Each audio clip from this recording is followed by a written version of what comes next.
ഗുരുവായൂരപ്പൻ്റെ ഒരു കഥ പറയാറുണ്ട്, ഞാൻ അതോടെ പറഞ്ഞ് അവസാനിപ്പിക്കാം. ഒരു കൊച്ചുമ്മ ഉണ്ടാകും അത്ര പണ്ട് ഗുരുവായൂർ. നിങ്ങൾ പല ആൾക്കാരും കേട്ടിട്ടുണ്ടാവും. കൊച്ചുമ്മ വളരെ പ്രായമായിട്ടുള്ള സ്ത്രീയായിരുന്നു. പല വീടുകളിലും ജോലിക്ക് നിൽക്കുന്ന ആളായിരുന്നു. അമ്മ ഗുരുവായൂർ അമ്പലത്തിനകത്തേക്കൊന്നും പോകാനുള്ള സമയമില്ല അമ്മയ്ക്ക്. രാവിലെ 5 മണിക്ക് പോകണം, വൈകുന്നേരം 8 മണിയായിട്ടേ വരുള്ളൂ. രാവിലെ 5 മണിക്ക് പോണ സമയത്ത് വലിയ ദീപസ്തംഭത്തിൻ്റെ അവിടെ നിന്നിട്ട് കിഴക്കേ നടക്കുന്ന ഗുരുവായൂരിനോട് വീട് പറയുന്നത് ഞാൻ പോയിട്ട് വരാമെന്ന്. രാത്രി 8 മണിയാകുമ്പോൾ അത്ര വരുന്ന സമയത്ത് ഇവിടെ ആ പ്രായമുള്ള ആ സമയത്ത് ഇവിടെ ജീവിച്ചിരുന്ന കുറേ ആൾക്കാരൊക്കെ നിങ്ങളുടെ ഇടയിൽ എന്തായാലും ഉണ്ടാവും. ആഞ്ഞം മാധവൻ നമ്പൂതിരി.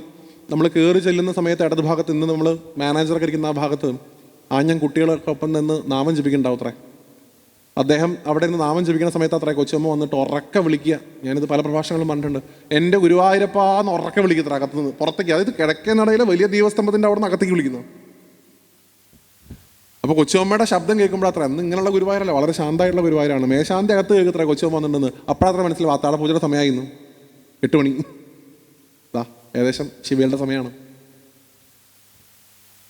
ആഞ്ഞം കൊച്ചുമ്മ ഉറക്കെ എൻ്റെ ഗുരുവായൂരപ്പാന്ന് ഉറക്കെ കൊച്ചുമ്മ വിളിക്കുമ്പോൾ ആഞ്ഞം കുട്ടികളും നെഞ്ചിൽ കൈ വെച്ചിട്ട് പറയത്രേ ഞങ്ങടിയാണ്. നിങ്ങളുടെ മാത്രമല്ല. അങ്ങനെയുള്ള കൊച്ചുമ്മ ഒരിക്കൽ പണിക്ക് പോവാതെ സ്വന്തം വീട്ടിൽ തന്നെ നിന്ന് ഒരു ദിവസം മാത്രം. എന്തെന്നറിയോ നിങ്ങൾക്ക്? ഇന്ന് നിങ്ങൾ ഗുരുവായൂർ കാണുന്ന സ്വർണ്ണ കൊടിമരത്തിൻ്റെ പ്രതിഷ്ഠാ സമയത്ത്, അതിന് കൂടിയെടുക്കുന്ന സമയത്ത്, ഇതൊക്കെ ജീവിതത്തിൽ ഒരിക്കലേ കാണുമെന്ന് ആരോ പറഞ്ഞു അത്ര നമ്മുടെ അടുത്ത്. എന്നാൽ പിന്നെ ഇത് കണ്ടിട്ട് തന്നെ ബാക്കി കാര്യം ചെയ്തിട്ട് അന്നായം അമ്പലത്തിൽ പോയി എന്നാണ്. കാരണം ഇനിയൊരു കൊടിമരം എന്ന് വെക്കുന്ന അറിയില്ല. അപ്പോൾ ഈ കൊടിമരം വെക്കുന്ന സമയത്ത് ഒരു ചടങ്ങ് ഇവിടെ ആചാര്യസ്ഥാനത്തുള്ള ആളുകൾക്ക് അറിയുന്നുണ്ടാവും. വിശേഷപ്പെട്ട ദ്രവ്യങ്ങൾ കൊണ്ട് അതിൻ്റെ അടിയിലുള്ള കുഴി മൂടും. രത്നങ്ങൾ, പണം, സ്വർണം ഇതൊക്കെ ഇടാം. അപ്പം ഇയമ്മ നോക്കുമ്പോൾ പല ആൾക്കാരും പൈസയൊക്കെ കൊണ്ടിടുന്നുണ്ട്. സ്വർണ്ണമൊന്നും അന്നും ആരും ഇട്ടിരുന്നില്ല തോന്നുന്നു. ഇയമ്മയ്ക്കാണെങ്കിൽ കൊടുക്കാൻ ഒരു നയാ പൈസ അമ്മയുടെ ഈ മുണ്ടിൻ്റെ വക്കലില്ല, ഒന്നുമില്ല. പലയിടത്തും ആളുകൾ എന്തൊക്കെയോ കൊണ്ടുപോയിട്ട് കുഴിയിലിടുന്നു, ഗുരുവായൂരപ്പാന്ന് വിളിക്കുന്നു. ഇയമ്മയ്ക്ക് കൊടുക്കാനൊന്നുമില്ല. എൻ്റെ കൃഷ്ണ എനിക്ക് തരാൻ ഒന്നുമില്ലല്ലോ എന്ന് കരുതിയിട്ട് ഇങ്ങനെ നെഞ്ചിൽ കൈ വെച്ചു അത്രേ. ആ കൈ വെച്ച സമയത്ത് എന്തോ തടഞ്ഞു. നോക്കിയപ്പോൾ ഈ രണ്ടറ്റത്തും കറുത്ത ചരട് കൊണ്ട് കെട്ടിയിട്ട് ഈ അറ്റത്ത് മാത്രം ഒരു 2 സെൻറ്റിമീറ്റർ നീളത്തിലുള്ള ഒരു വെള്ളിയുടെ നൂല് അമ്മയുടെ കഴുത്തിൽ കടന്നിരുന്നു അത്രേ. ഈ വലിപ്പം എത്താഞ്ഞിട്ട് 2 ഭാഗത്തും കറുത്ത ചരടാ. അത്ര ഭാഗമേ ഉള്ളൂ വെള്ളി നൂല്. ഒന്നും ആലോചിച്ചില്ല എന്നാണ്. അതങ്ങോട്ട് പൊട്ടിച്ചെടുത്തിട്ട് പറഞ്ഞേ കൃഷ്ണ എനിക്ക് തരാൻ ഇതേ ഉള്ളൂ, ഇത് സ്വീകരിക്കണേന്ന് പറഞ്ഞ് അത് അതിൻ്റെ അകത്തേക്ക് ഇട്ടു എന്നാണ്. അങ്ങനെ കൊടുക്കണം എന്നാണ്. മറ്റുള്ളവർ കൊടുക്കുന്ന 100 പവൻ സ്വർണ്ണത്തേക്കാൾ ഗുരുവായൂരപ്പൻ്റെ സ്വർണ്ണ കൊടിമരത്തിൻ്റെ അടിയിൽ ഇന്നും കൊച്ചമ്മയുടെ ആ കറുത്ത് ദ്രവിച്ച വെള്ളിനൂല് ഇന്നുണ്ട്. അതിൻ്റെ മുകളിലാണ് ഗുരുവായൂരപ്പൻ്റെ കൊടിമരം നിൽക്കണം. പല ആൾക്കാരും പറയാറുണ്ടല്ലോ ഗുരുവായൂർ അകത്ത് പോയി തൊഴുതാൻ പറ്റിയില്ലെങ്കിലും ഗുരുവായൂരപ്പൻ്റെ കൊടിമരം നോക്കി തൊഴുതാം. കാരണം അതൊക്കെയാണ് അതിൻ്റെ അടി കിടക്കുന്നത്, ആ സമർപ്പണമൊക്കെ. അതുപോലെ നമുക്കും നമ്മുടെ ഉള്ളിൻ്റെ ഉള്ളിൽ നിന്നുകൊണ്ട് ഈ അമ്മയാണല്ലോ സർവ്വതിൻ്റെയും അമ്മ എന്നുള്ള ഭാവത്തിൽ സമർപ്പണങ്ങൾ കൊടുക്കാൻ നമ്മുടെ ക്ഷേത്രത്തിൽ കൊടുക്കാൻ സാധിക്കണം. അത് പണമായിട്ട് സാധിച്ചില്ലെങ്കിൽ വേണ്ട. ഇവരൊക്കെ ഏതെങ്കിലും സമയത്ത് ഒരാളെ സ്പോൺസറെ കാണാൻ പോകുമ്പോൾ വെറുതെ അവരോട് വണ്ടിയിൽ സ്ഥലമുണ്ടോ ഞങ്ങളും കൂടെ വരട്ടെ എന്ന് മാത്രം ചോദിച്ചാൽ മതി. More than enough. ഞങ്ങളുടെ ഭാഗത്തുനിന്ന് ഞങ്ങൾ എന്താ ചെയ്യേണ്ടി വരും? പിന്നെ ഞാൻ എപ്പോഴും പറയാറുള്ള പോലെ സ്വന്തം അമ്പലത്തെ നമ്മൾ സാധിക്കുന്നത്ര പ്രൊമോട്ട് ചെയ്യുക. ഞാനിപ്പോൾ കൊള്ളനൂരെന്ന് പറഞ്ഞ പോലെ അപ്പോൾ നിങ്ങൾ വിചാരിക്കും ഇപ്പോൾ ഇവിടെ വിശേഷമായിട്ടൊരു പായസമുണ്ട്, ഒരു ത്രിമധുരം ഉണ്ടെന്ന് കരുതിക്കോളൂ. ആ ത്രിമധുരം നിങ്ങളെപ്പോഴും കഴിക്കാറുണ്ട്, നിങ്ങളുടെ വീട്ടിൽ നിങ്ങൾ കഴിക്കാറുണ്ട്. നിങ്ങൾ വെറുതെ പോയിട്ട് ഒരു കുട്ടിയുടെ അമ്മ നിങ്ങളോട് വന്ന് പറയുകയാണ് എൻ്റെ മകനിപ്പോൾ കാര്യമായിട്ട് പഠിക്കണമൊന്നുമില്ല, വിരുന്ന് പോയപ്പോൾ എവിടെയാണെന്ന് വിചാരിച്ചാൽ മതി.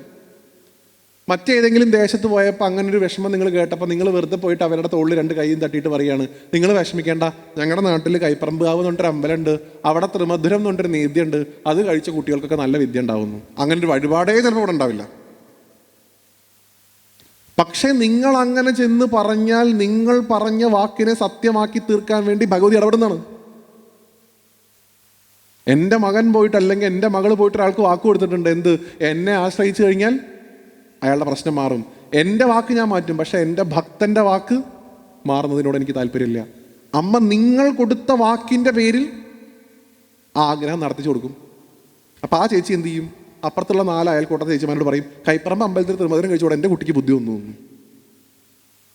അത് 10 ആളിലേക്ക് വരും, അത് 100 ആളിലേക്ക് വരും, അത് ഇൻസ്റ്റാഗ്രാമിൽ വീഡിയോ ആവും, അത് യൂട്യൂബിൽ വൈറലാവും.